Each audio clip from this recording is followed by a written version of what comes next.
Bem-vindos ao Casa Comum, encontro à quarta-feira de Mariana Verde da Silva e Eduardo Pacheco aqui na Renascença. Vamos analisar, como é habitual, temas nacionais e europeus e internacionais. Começamos pelos temas nacionais, dois temas que destacamos aqui na nossa agenda. A primeira diz respeito à revisão dos números da população pelo Instituto Nacional de Estatística, que deu o que falar por vários motivos, desde logo a alteração que coloca muito mais gente, no fundo, na lista de residentes em Portugal. O Instituto Nacional de Estatística, até março, vai ainda rever um conjunto de estatísticas associadas, mas isto tem algum impacto, nomeadamente ao nível do cálculo do PIB per capita, e também levantou um debate em torno dos números da imigração. Mariana Verde da Silva, a primeira questão que eu coloco é: o INE deve prestar novos esclarecimentos, mais esclarecimentos sobre esta situação? Muitas são críticas em relação à forma como todo este processo de atualização das estimativas da população residente decorreu. O INE deve novos esclarecimentos ou não? Bom, comecemos pelo princípio. Este processo começou há mais de 10 anos e o INE tem vindo progressivamente, aliás, como todos os institutos nacionais de estatística europeus, a ter que progredir de umas estatísticas produzidas essencialmente com base em inquéritos, sejam eles os censos, sejam ele o inquérito ao emprego, o inquérito aos rendimentos e todos os outros de que normalmente ouvimos falar, para a produção de estatísticas com base em recolha de dados administrativos. Em 2019, toda a estrutura do INE foi, aliás, reorganizada, porque, no fundo, nós temos uma mudança de fundo na forma de recolher informação. Foi preciso criar um departamento de análise de dados para tratar tudo coisas que eram impossíveis há meia dúzia de anos, porque exigem uma dimensão computacional muito significativa. Se revisitarem as entrevistas do antigo presidente do INE, por altura dos censos, em todas elas ele dirá que aqueles são os últimos censos realizados daquela forma tradicional, um inquérito deixado em nossa casa ou online para ser preenchido. E, portanto, nós não devemos dizer que isto se prende nem com uma mudança especificamente dirigida à questão da população, porque ao longo dos últimos anos, já nos dados do emprego, temos vindo a haver correções. Porquê? Porque é diferente perguntar a 1.600 pessoas se estão a trabalhar, se estão em formação profissional e depois extrapolar, que é o que se fazia no inquérito ao emprego, ou pegarem todos os dados da Autoridade Tributária e da Segurança Social e fazer cruzamentos até sabermos quantos trabalhadores existem no nosso país. E é claro que este segundo número é mais rigoroso que o primeiro. É exatamente aquilo que está a acontecer neste momento com a população. Antigamente, o que é que se fazia? Tínhamos os censos e nos 9 anos seguintes o que se fazia era ver quantos nasceram, quantos morreram, quantos entraram e quantos saíram e fazer uma estimativa populacional acrescida de algumas dimensões do inquérito ao emprego. A partir de agora, com este trabalho, que já está a ser feito há muitos anos e por isso começa em 21 os dados agora publicados, nós fazemos o INE faz um cruzamento entre os dados da Segurança Social, da Autoridade Tributária, de todas as escolas, todos os centros de saúde. Não devia ter sido feito mais cedo isso? E chega... Não dava para fazer mais cedo, nós estamos há 10 anos a trabalhar nisto. O que isto implica de reforço, até no PRR, de equipamento, de recolha de dados, que depois têm que ser todos validados para garantir que os dados estão a ser protegidos. Nós estamos a falar de dados que têm regras apertadíssimas do ponto de vista da proteção de dados pessoais, porque são, a partir de agora, há um sítio no país, que é o Instituto Nacional de Estatística. Mas o preço a pagar é o desconhecimento da realidade pelas estatísticas existentes. Mas também não falhámos nenhum prazo. O prazo europeu... Não é uma questão de prazo, é uma questão de conhecimento da realidade. Pergunta-me se devíamos ter feito mais cedo. É até 2027 que este trabalho tem que ser feito por todos os países e, portanto, não me parece que sequer se possa dizer que Portugal está atrasado neste caminho. A pergunta direta é se o INE deve explicações. Sim. Eu não acho que o INE deve explicações. Eu acho que o INE não comunica como devia comunicar, geralmente de forma global. E há uma nota metodológica, que deve haver meia dúzia de pessoas que a leram toda, Sim, que explica todos estes passos e que até diz que não é possível comparar uma coisa com a outra diretamente e que até diz que daqui até março de 2027 tem uma lista de todos os indicadores que vão ser revistos, incluindo o PIB, incluindo o inquérito ao emprego. São bastantes os indicadores. São todos, basicamente, a pobreza, todos esses indicadores vão ser revistos à luz desta nova metodologia. Isso quer dizer que nós, quando olhamos para aquilo que o INE nos comunica, nós não sabemos verdadeiramente se esses dados são credíveis. Podemos colocar a questão da credibilidade. Não podemos colocar a questão na ideia de que o país tem vindo a melhorar a credibilidade das suas estatísticas. É evidente que estes dados são mais atuais do que os outros, mas há 20 anos nós tínhamos computadores que permitissem trabalhar os dados de todos os setores da administração pública até chegar aqui. Não tínhamos, não era nós, não existiam. Portanto, nós muitas vezes estamos aqui a falar da evolução da ciência de dados e tudo mais. Pronto, ela chegou agora à produção de estatísticas numa decisão que tem mais de 10 anos. É possível encontrar todos os documentos online de toda esta discussão. E, portanto, o que é que eu queria dizer com isto? Vamos fatiar a nossa conversa. Sim, eu queria só dizer 3 coisas muito sobre simples. isto. O INE devia comunicar melhor, não porque deva explicações a alguém, porque os documentos são todos públicos, mas porque melhora a qualidade do debate público. Segundo, todas as frases que eu tenho ouvido de que se mentiu ou escondeu ou ocultou são puramente falsas, inadmissíveis numa democracia como esta é, e é só com esta frase que eu queria terminar. Nem o atual Ministro da Presidência, nem a antiga Ministra da Presidência, que sou eu, nem nenhum dos meus antecessores tem qualquer intromissão técnica na produção de estatísticas. É absolutamente proibido e eu tenho a certeza que não acontece agora, nem aconteceu no passado. Estas são dimensões técnicas e o INE tem total autonomia técnica e administrativa para tomar as suas decisões. Como a Ministra recusa a ideia de esconder números, a acusação de esconder números. Recusa de esconder, como recusa aqueles que dizem que estes são martelados. Eu recuso todas as ideias de que há um ministro que pode ter influenciado a produção de estatísticas do INE. Não acredito nisso. Tenho um maior respeito por aqueles profissionais. Nunca sequer tive nenhuma conversa técnica sobre a produção de estatísticas e vou só dar um exemplo para terminar e peço desculpa ao Eduardo porque estou a falar um bocadinho demais, já vamos voltar ao assunto. Não, mas é que tenho aqui também especiais responsabilidades. Sim. Eu fui fazer a conferência de imprensa dos últimos censos, ao lado do presidente do INE. Os censos eram colocados de acesso público ao meio-dia. Até ao meio-dia eu tinha uma folha dentro do envelope e não sabia o que é que lá estava dentro. E ao meio-dia sai a folha do envelope para eu fazer uma conferência de imprensa com dados para os quais estava a olhar pela primeira vez. E, portanto, é inadmissível qualquer acusação de intromissão neste trabalho técnico e eu não acho aceitável e tenho que o dizer. E falo por mim, mas também falo pelo atual ministro e por aqueles que o antecederam, enfim, no período democrático, pelo menos. Já vamos a uma segunda ronda, que ainda há outras questões sobre este tema. Sobre a questão da produção de estatísticas, Duarte, a mesma questão. O INE deve algum tipo de esclarecimento? Muito boa tarde. Sim, deve. Eu subscrevo aquilo que disse a Mariana. Eu acredito na independência do Instituto Nacional de Estatística e temos todos nós que confiar na informação que nos é transmitida pelo Instituto Nacional de Estatística. Agora, com esta informação que foi dada, eu penso que alguma da credibilidade é posta em causa, porque nós dizemos, muito bem, mas nós acreditamos nos números que nos foram dando. E de repente é que vocês dizem que esses números não são esses, são outros completamente diferentes. Porque uma correção, como acontece muitas vezes com o PIB ou com o déficit, estamos a falar de décimas, porque há uma análise prévia e depois há uma análise mais profunda, isso é completamente aceitável. Agora, aquilo que aconteceu é claramente inaceitável. Não é propriamente novidade para todos nós a questão de termos recebido muitos mais imigrantes. Nós já sabíamos, aliás, os valores indicados pela AIMA são muito mais próximos destes agora, são muito próximos daqueles que o INE agora identificou. Portanto, nós já sabíamos que tinha crescido. Logo, por exemplo, quando o PSD exige a presença de ministros, eu não vejo qual a novidade, porque já sabíamos que tinha havido um crescimento do número de imigrantes nos últimos anos. Não foi com esta informação.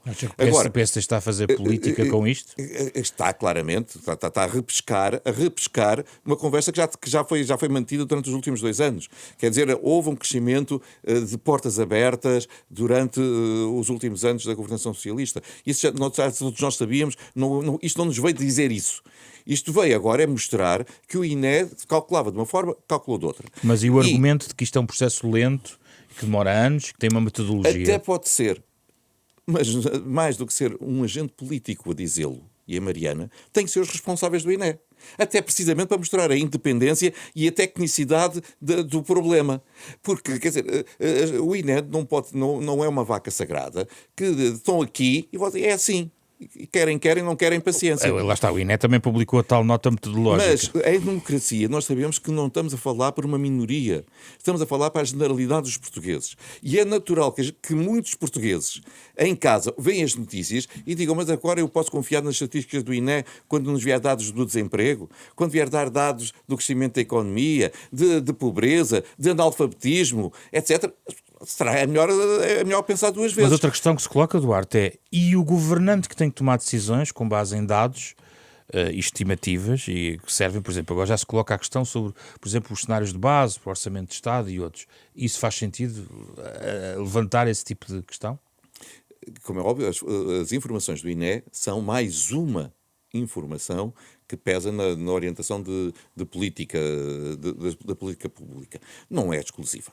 E, portanto, sim senhor, é um agente que influencia, e se a informação não estiver 100% factual, pode influenciar essa decisão, mas sabemos todos que há outros canais de informação que estão relevantes. Por exemplo, no Orçamento de Estado, o Ministério das Finanças tem o seu gabinete de estudos que produzem muitas das previsões macroeconómicas. O Banco de Portugal produz previsões macroeconómicas. Pode haver dúvidas sobre o emprego, por exemplo, ou mesmo a questão do PIB per capita que nós estamos a falar. Sim, mas, por exemplo, ao nível do emprego, voltamos, o Instituto de Emprego transmite informação. Portanto, quer dizer, embora diferente, metodologicamente diferente. É mais um elemento que é importante para que influencie a decisão. E se tiver informações erradas, pode contribuir para que haja opções políticas que não fossem as mais acertadas. Neste caso, em relação à política de imigração, a questão não acredito que fosse uma surpresa estes números, mesmo para os responsáveis da altura, porque havia uma orientação política que estava a ser seguida, com a qual eu discordo, mas que era assumida e por isso... Mariana, como entende então este pedido de esclarecimentos do PSD, através do seu novo porta-voz, sobretudo em relação à questão de imigração, não sobre as estatísticas propriamente dita, mas em relação ao aumento da população residente em Portugal de nacionalidade estrangeira? Bom, 2 pontos. Os dados agora publicados também mostram que há mais portugueses, há mais residentes em Portugal, mas também mais portugueses. Não há apenas mais imigrantes. E isto para dizer que, quando nós mudamos a maneira de medir e deixamos de estimar e passamos a medir 1 a 1, vamos sempre ter uma informação diferente. E eu não ouço ninguém a dizer que houve um enorme regresso de imigrantes que viviam fora e passaram a viver em Portugal. Porquê? Porque a metodologia agora utilizada faz com que quem tenha cá uma casa, quem pague cá coisas, quem venha recorrente ao médico, e nós sabemos que os nossos imigrantes fazem tudo isto que eu acabei de dizer, pode passar a constar nesta lista de estimativa de população residente, se vierem vezes suficientes para que nestes cruzamentos, isto é muito difícil de explicar e eu peço desculpa. Eu, com toda a franqueza, leio o pedido do PSD de 2 maneiras. A primeira, porque me parece que estão a tentar entrar numa certa confusão que só a Iniciativa Liberal explicitou, de que houve dados que foram escondidos. E por isso é que tive a preocupação de dizer, no primeiro ponto, que isso é inaceitável. A segunda, para continuar uma discussão política que me oferece 2 comentários. Em primeiro lugar, então se calhar se tivéssemos menos pessoas, o PIB seria muito menor. É que o PIB per capita é influenciado nas 2 dimensões pelas pessoas que cá trabalham e produzem, não é apenas no denominador quando vamos dividir. Em segundo lugar, para desviar as atenções do tema que me parece que devia ser o tema desta semana, que é o que se passa nos exames nacionais, o tema geral, não estou aqui a falar da nossa conversa. Certo. E, portanto, para tentar, no fundo, o Governo, cada vez que tem um problema, tenta regressar a esta discussão da imigração como se não houvesse mais nenhum outro tema que influenciasse a vida do nosso país. A Ministra da Saúde tem tido, é uma das que tem utilizado mais isto. Eu gostava que também fossem à nota do INE ver a idade média dos imigrantes que entraram em Portugal e que me dissessem quantos é que estão na lista de espera da cirurgia das cataratas naquelas idades. Não existe a procura do Serviço Nacional de Saúde por imigrantes em medida sequer comparável com os portugueses, até com os portugueses das mesmas idades, porque o padrão de cuidados de saúde também muda de cultura uma manobra para uma cortina de fumo relacionada com a questão dos exames? Uma cortina de fumo e ainda não fiz a contagem, não consegui chegar, mas prometo na próxima semana dizer quantos ex-ministros já foram ao Parlamento nos últimos 2 anos, comparado com todas as legislaturas anteriores. A ex-ministra da Saúde, Marta Temido, já vai para aí na 4ª ida ao Parlamento. E assim sucessivamente. E, portanto, o Parlamento, até ver, escrutina ao governo e não os anteriores governos, como o PSD parece estar a querer tentar fazer. Duarte, ainda por cima, só uma nota. Esta é uma posição de pedido que não vem do líder parlamentar, vem de um porta-voz do PSD, que no fundo se estreia aqui nesta função. Manobras de diversão. Eu preferia que o tema em causa fosse, até podia ser questionando o anterior governo, sobre o modelo económico que estes números preconizam. Porque nós tivemos um modelo que assentou sobretudo na mão de obra barata, na importação de mão de obra barata, que fez com que, por exemplo, muitos dos portugueses imigrassem também por essa via. Aliás, nós importámos mão de obra com baixa escolaridade e exportámos mão de obra portuguesa com escolaridade. E isso fez com que a nossa produtividade baixasse. Isso fez com que a nossa agricultura, em vez de procurar especializar-se e apostar na sua modernização, apostasse em mão de obra intensiva barata. E, portanto, eu não critico o empresário, se a tem, é uma opção. Isto significou que tivemos um modelo errado. E o modelo errado faz com que, efetivamente, nós chegamos ao fim deste período e o PIB per capita em Portugal caiu. Que já vinha a cair. Eu recordo que quando nós entramos na União Europeia, nós tínhamos um PIB per capita de 89% da média da União Europeia. E a União Europeia, nós próprios gastámos milhões de milhões para nos modernizarmos. Entraram para a União Europeia países mais pobres do que nós, portanto fazendo com que a média fosse mais baixa e nós podíamos subir na categoria. Não, fomos baixando para 82 e agora abaixo dos 80 com esta revisão. Isto significa que estamos com um modelo errado. E se não fizermos este debate, se calhar vamos continuar à base da mão de obra barata, à base de importação. Mas esse debate liga-se à questão das portas abertas e fechadas. Estamos sempre a ouvir falar das portas abertas e fechadas. Nós não podemos dizer que o PIB per capita foi revisto.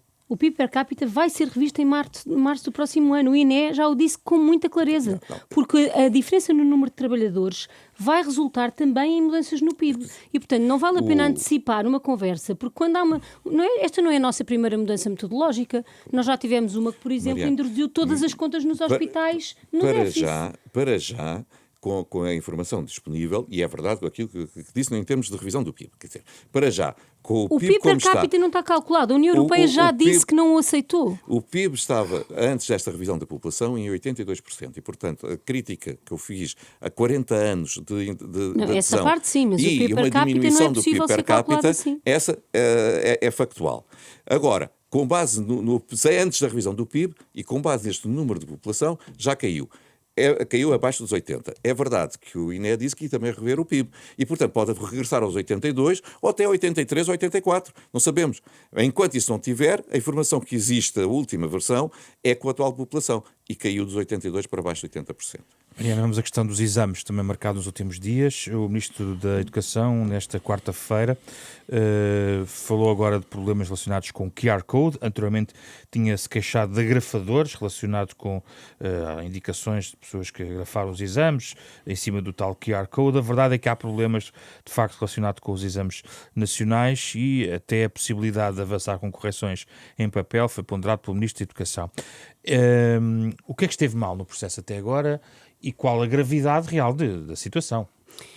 Bom, eu vou usar a pergunta que me foi feita para o primeiro tema. O Ministro da Educação deve explicações aos portugueses, porque... Mesmo depois das explicações de hoje? Sim, porque a explicação do estamos a resolver não é uma explicação que seja suficientemente convincente. E este tema dos exames nacionais é um tema... Eles existem nestes moldes desde 1997. Eu nunca me recordo, isto envolve a polícia a distribuir exames, as câmaras a garantir a segurança das escolas com a polícia durante o período em que os exames estão nas escolas, na véspera e no dia seguinte, uma mega operação organizativa que nunca correu mal. Se num ano nós temos relatos, eu nem sequer consegui avaliar a gravidade, porque aquilo que eu sei é os mails de professores corretores que nos estão a chegar ao Parlamento em doses massivas, de que não conseguem entrar na plataforma, que entram e não estão lá os exames da disciplina que supostamente vão corrigir, mas sim outras, que estão provas que têm metade de uma prova e metade da outra. O ministro disse hoje que a maioria das alegações é falsa. Pois, no Parlamento. Eu percebo, mas só diz isso. Disse que pede para o Educa, portanto, o Instituto de Educação e ao Jornal Nacional de Exames para avaliar. Depois remete todas as explicações para o futuro e para uma auditoria que ainda vai fazer, prática, aliás, que este ministro aprecia bastante. Aquilo que é preciso perceber é, todos os professores que se estão a queixar de não conseguir aceder ao site da correção estão a mentir? Mas porquê? A que título é que o fariam? Professores que relatam provas misturadas estão a mentir? E se estão a mentir, então porquê é que os prazos já passaram todos e os testes não estão corrigidos? É porque depois os factos não batem certo, porque o ministro reconhece um atraso, mas não explica o que é que motivou esse atraso. Diz coisas gerais como falhas do software. Eu só queria chamar a atenção que este é um momento decisivo para todos os jovens que estão a acabar o 12º ano e vão aceder ao ensino superior.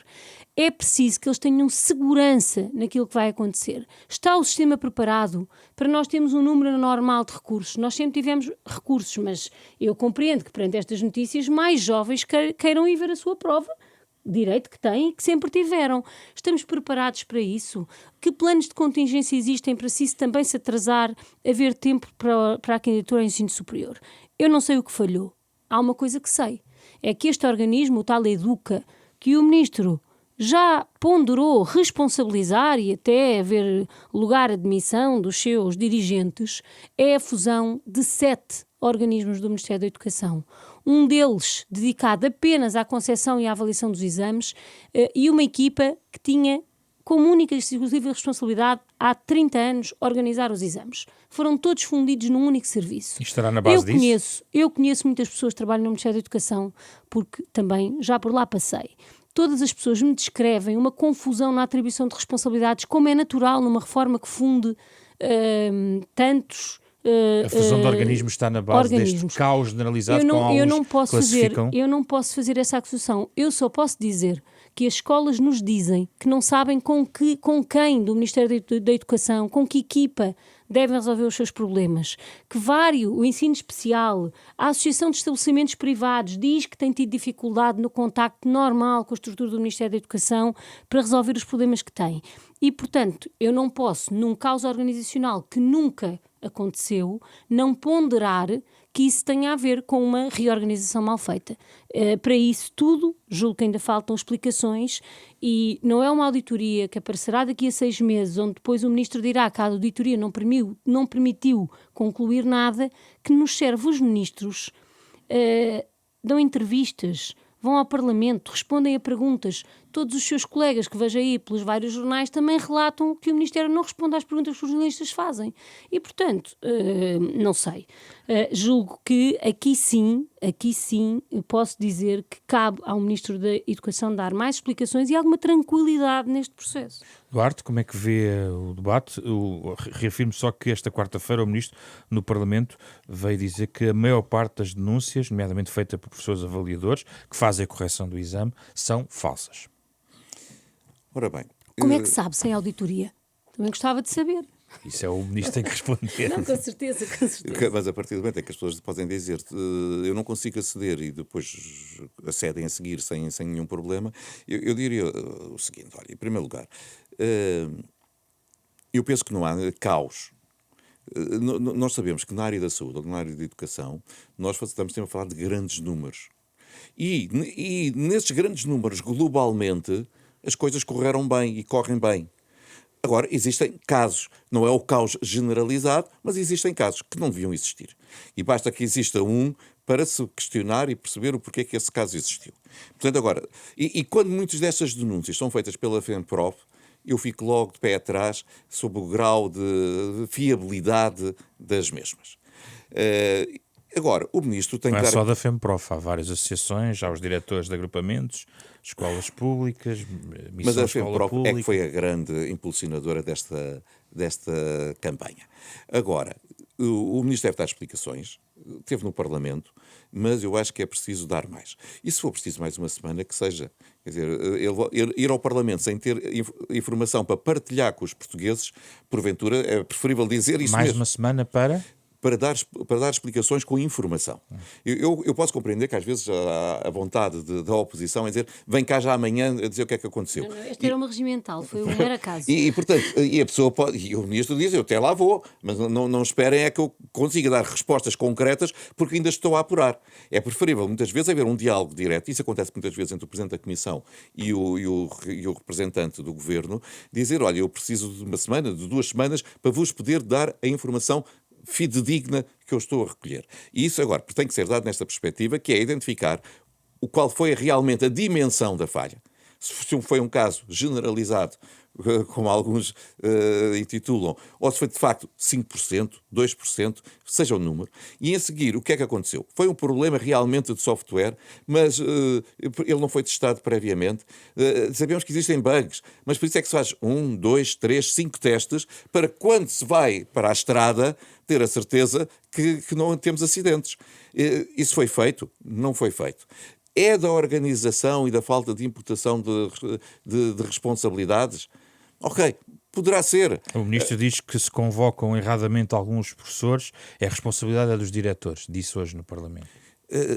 Eu não tenho forma de o desmentir ou de o confirmar.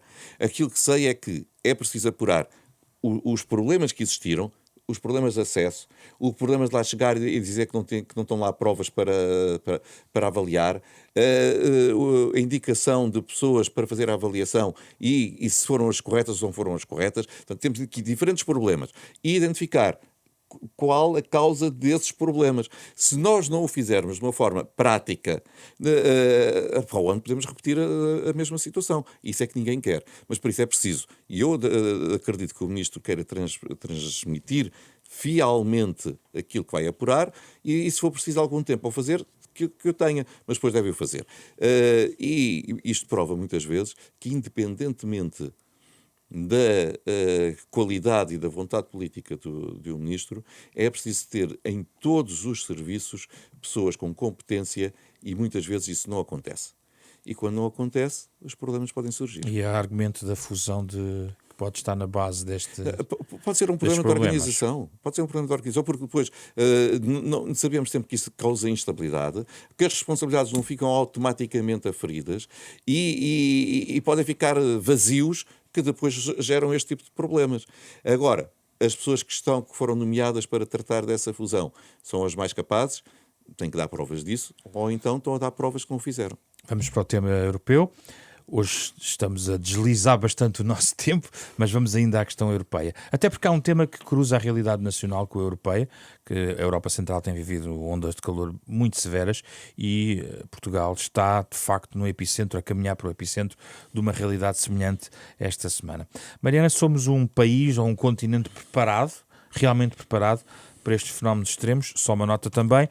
Hoje mesmo a Secretária de Estado da Saúde fez uma conferência de imprensa com a Direção-Geral de Saúde a alertar e a admitir até o efeito na mortalidade que este calor pode trazer. E era mesmo por esse elogio que eu queria começar. Assisti há pouco à conferência de imprensa, rodeada por quem devia estar, com as explicações que devia dar e com as recomendações. Eu julgo que nós não somos um continente, para pegar na expressão, menos preparado para este tipo de emergências. Tanto é que na pandemia não houve zonas do mundo que respondessem melhor do que a Europa respondeu. O que somos é um conjunto de povos que não tem tanto essa cultura, porque não crescemos, como por exemplo em certas regiões dos Estados Unidos, e agora no Campeonato do Mundo de Futebol vê-se muito isso, porque estamos a ser permanentemente bombardeados com o estádio, o jogo pode ser interrompido por alerta de tempo. Tudo isso não é uma experiência que nós tenhamos e não é também uma cultura que esteja inculcada nas pessoas, e essas coisas demoram a mudar. Agora, tenho sentido nos últimos anos, quer da parte da Proteção Civil, quer da parte da saúde, uma melhoria na informação que é prestada. Aquilo que me parece é que ainda não temos nós próprios o hábito de perceber como é que está a temperatura, a umidade, o risco de escolas, os incêndio. hospitais estão preparados julgo para que- acolher as pessoas com condições de climatização em caso de emergência? Nós não somos um país onde a climatização seja uma coisa com a qual nós convivemos desde sempre, porque somos um país, até agora, de temperaturas moderadas. Mas diria que esse caminho tem vindo a ser feito, e nos sítios onde havia calor as casas estavam construídas para lidar com esse calor.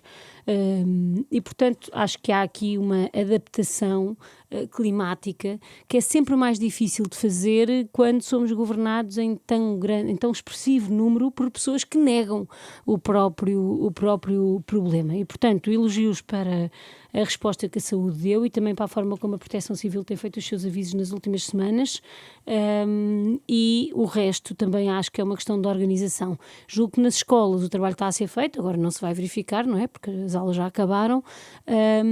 Se a saúde terá capacidade de receber a procura crescente, veremos. Espero que a direção executiva, naquilo que lhe compete, que é gerir também as marcações de férias e fazer os pedidos de regresso daqueles que eventualmente podem ter que regressar, faça o trabalho. Mas aquilo que me parece é que há aqui uma dimensão cultural de nos habituarmos a viver com alguns constrangimentos que ainda não está completamente apropriada, mas até acho que o Estado tem feito o seu trabalho. O que significa, Duarte, viver com a repetição deste tipo de fenómenos que os cientistas não param de alertar em relação ao cenário da sua frequência. E essa preparação, alargando o nosso debate também para a Europa, é evidente na Europa, por exemplo? Precisamente, eu acho que a Europa está mais preparada genericamente para situações de frio extremo do que propriamente para ondas de calor. Porque não era esse o seu histórico. Eu vou à missa em Geneve e no inverno e tenho que tirar o casaco porque aqui a igreja está aquecida. Eu aqui no inverno vou ao Sobral e saio de lá com uma gripe porque o frio é insuportável. Portanto, a Europa... Está a responsabilizar a igreja. Não, o modo como nós estamos organizados. Ora, por exemplo, em muitos países da Europa, por alterações climáticas, o ar-condicionado está proibido. Ao estar proibido, porque tem aquecimento central. Era precisamente na lógica normal de o inverno é rigoroso, temos aquecimento central, o verão não é tão forte assim, são temperaturas amenas, o ar-condicionado está proibido para evitar mais gases de estufa. Hoje, muitas das escolas no norte da Europa, quando vêm ondas de calor, fecham, deixam de ter aulas. Porque não têm sistemas de climatização que possa melhorar o ambiente. Portanto, a Europa, de facto, não está preparada para estas situações extremas. Portugal, para a situação de calor, está. Por exemplo, o nosso número de óbitos cresce mais precisamente no inverno, precisamente porque temos muitos idosos que vivem sozinhos em casas que não são climaticamente... Temos um problema de eficiência energética não é? E de peso na carteira de energia. Sim. E as pessoas cortam no aquecimento e morrem de frio. E no inverno há as infecções respiratórias que atiram também idosos para o hospital. Vem depois daí. Mais do que no verão. Nesta questão em concreto agora que estamos a viver, o Governo tem estado bem, os alertas têm sido constantes, cabe-nos a nós todos passar essa mensagem e respeitarmos a mensagem que o Governo dá. Por exemplo, na Alemanha, o número de óbitos de jovens que foram para os rios, precisamente na onda de calor, rios que não estavam adequados à prática de balnear, o número de óbitos cresceu dramaticamente. O que significa que as pessoas não estavam a respeitar as regras do país. E nós, muitas vezes, temos essa capacidade de ouvir a mensagem, mas a mensagem para os outros e não a pormos em prática. Mas quando nos dão uma mensagem com a gravidade da situação que poderíamos estar a viver em breve, é mesmo para respeitar. Há um tema que vai prolongar-se na próxima semana, porque vamos ter Cimeira da NATO na próxima semana, mas os americanos vão concluir os seus 250 anos, no 4 de julho, no próximo fim de semana. Não sei se o espelho d'água em Washington é uma medida pró-climática de Trump. De qualquer maneira, Mariana, depois vamos continuar a aprofundar este tema, mas neste tempo em que vivemos na administração de Trump, esta relação transatlântica ainda tem algo que pode ser remendado ainda durante esta administração, por via das alterações que possam existir, com as eleições intercalares ou não nos Estados Unidos em novembro? A única esperança que tenho para que possa acontecer neste mandato é uma desaceleração da degradação das relações, ou seja, de poder recuar neste ritmo alucinante de ataques e de frases surrealistas, como aquela que o Presidente Trump, aliás, enviou para a Embaixada Portuguesa por ocasião do 4 de julho, e portanto estou muito pessimista. Eu estou pessimista quanto a este mandato e acho que o máximo que podemos desejar é uma desaceleração da degradação, e também muito pessimista quanto ao futuro, porque a verdade é que até por decisões recentes do Supremo Tribunal nós temos vindo a ver degradar os pilares da democracia, neste caso da americana, e sem esses pilares de pé, mesmo eleito outro presidente, o tempo que levará a reconstruir as relações, os equilíbrios de poderes, a separação de poderes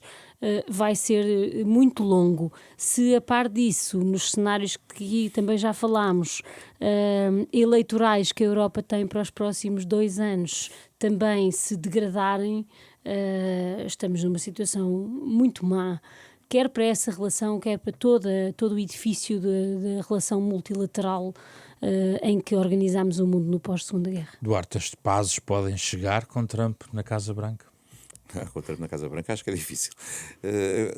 Eu separava em 2 planos. Um plano estrutural e um plano de momento.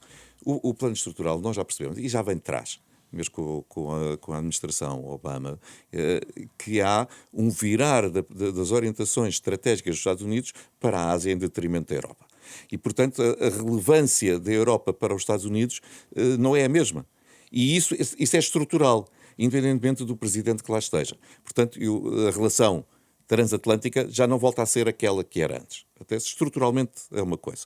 Agora, momentaneamente, é uma relação que depende muito dos interlocutores, e com este interlocutor e com a sua forma de gerir o mundo, pensando que é o seu quintal e que pode fazer o que quer, chegar à cimeira do G7, I am the boss is coming, quer dizer, eu não sei como é que os outros líderes europeus não se levantaram e saíram. Vamos ver para a semana, na cimeira da NATO, como com este tipo de comportamento não é expectável que o nível das relações entre os Estados Unidos e a Europa venham a melhorar durante a presidência Trump.